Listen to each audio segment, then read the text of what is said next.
As is often the case, any seemingly straightforward reading of Moscow's Ukraine strategy is likely incorrect. Assertions that President Putin wants to occupy another portion of Ukraine or the entire country through military means should be taken with a grain of salt. He is also unlikely to undertake a short-term occupation in order to conquer Kyiv and install a Kremlin-friendly government. A government constituted under permanent or even temporary occupation has no possibility of gaining international legitimacy. For a new Ukrainian government to be recognized, both domestically and internationally, the old one must concede that it is dysfunctional and dissolve, as happened in Afghanistan after the Taliban took over the country. Afghanistan's former leaders could not form even a marginally influential government in exile. What does Vladimir Putin want to accomplish in 2022? First, he wants Ukraine to acknowledge the change in Crimea's status and, as a result, the rest of the world to acknowledge it as well. All other countries would have no cause to oppose Russia's jurisdiction over Crimea if a legitimate administration in Ukraine did not do so. Second, President Putin would like Ukraine to become a friendly, allied state within Russia's sphere of influence.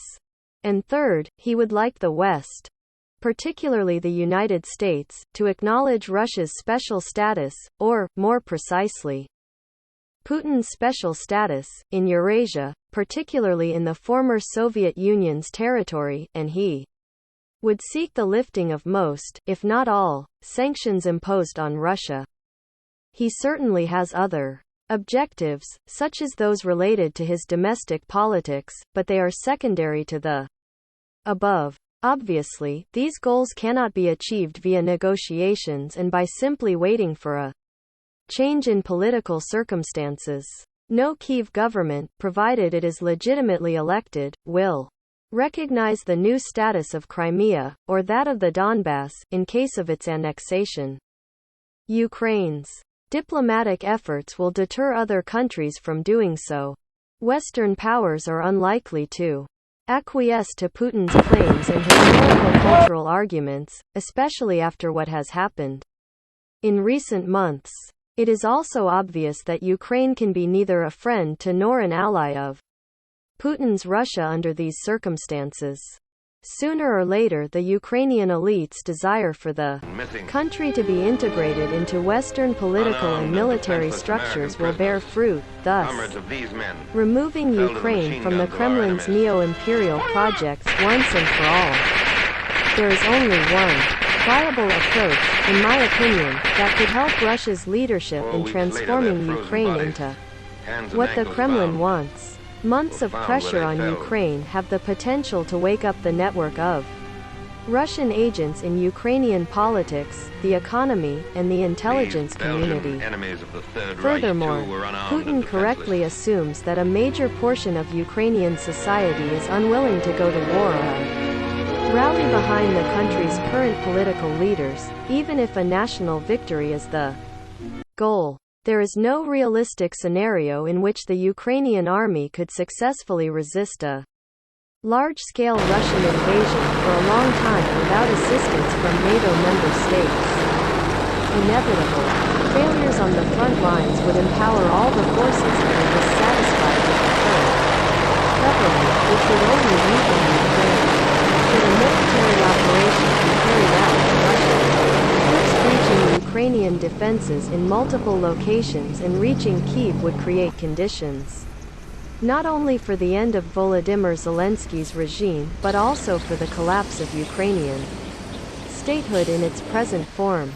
The Russian army and pro-Russian forces deployed so that they reached the capital of Ukraine in one go thus would become a crucial factor in Ukraine's domestic politics. Obviously, military strikes would be accompanied by an intense propaganda effort, claiming that Zelensky was incapable of ruling, that all governments that were in power between 2014 and 2022 had brought Ukraine to ruin, that the Ukrainian army was incapable of defending the country. that the West had betrayed Ukraine and Ukraine could not count on its assistance, that Russia was not going to occupy Ukraine but had come to free the people of Ukraine from a pro-Western government, and that the time had come to reconstitute Ukraine on new foundations, to avoid such situations in the future.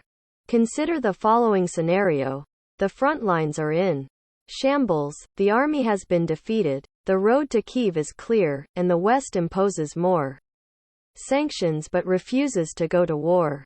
In Ukraine's capital city, riots erupt in large numbers. Protesters call on the government to step down. Armed groups storm government buildings throughout the country as riots swiftly turn violent. President Zelensky, along with a portion of the pro-Western elite, resigns and departs the country. A transitional administration is built around a simple agenda: sign an immediate ceasefire with Russia, or with whomever Russia chooses, such as the Donetsk or Luhansk People's Republic, under any circumstances, and organize a constituent assembly election. The idea of a federalized Ukraine could become foundational for the new government, as it would allow installing a regime in Kyiv that would be convenient to Vladimir Putin, but at the same time would sweeten the pill for the residents of western Ukraine and help win over the support of ethnic minorities. Transferring considerable powers to the regions, including in language matters, would allow western Ukraine to preserve its identity while creating precursor conditions for the reintegration of Donetsk and Luhansk into the Ukrainian state. Naturally, foreign policy would remain in the hands of the federal government, which in this configuration would always be pro-Russian. Russian soldiers would depart as soon as the new administration was constituted, and the new Ukrainian government would acknowledge the status of Crimea, sign all proposed accords with Russia, and forsake its ambition to join NATO. The formal foundation for the sanctions previously imposed on Russia would be removed once the Ukrainian government accepted the new status of Crimea. Meanwhile, Russia would accept part of the blame for downing Malaysia Airlines Flight 17 over Ukraine, while Ukraine would share the blame and accept Russia's assessment that Ukraine should have closed the airspace to planes but had not done so. Russia would pay compensation and, as a result, set the stage for the lifting of sanctions imposed in the aftermath of the jet accident. Should this plan be executed, President Putin would emerge from the situation as an evident winner in the eyes of both external and internal observers, which would allow him to rule Russia for life without needing any additional sources of legitimacy. Rather than being an isolated country with a dying economy, Putin's Russia would be the leader of a bloc of dependent states and thus an even more attractive partner for China and many other authoritarian and anti-Western regimes.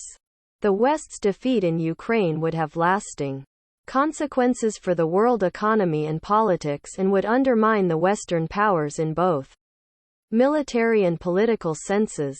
For the first time since the early 20th century, an authoritarian militarist dictatorship would be at the vanguard of global politics. That is why we must not allow this or any other Putin scenario for Ukraine to come to life. As long as Vladimir Putin is in power, Russia will remain a source of perpetual threat for its neighbors and a destabilizing factor in world politics.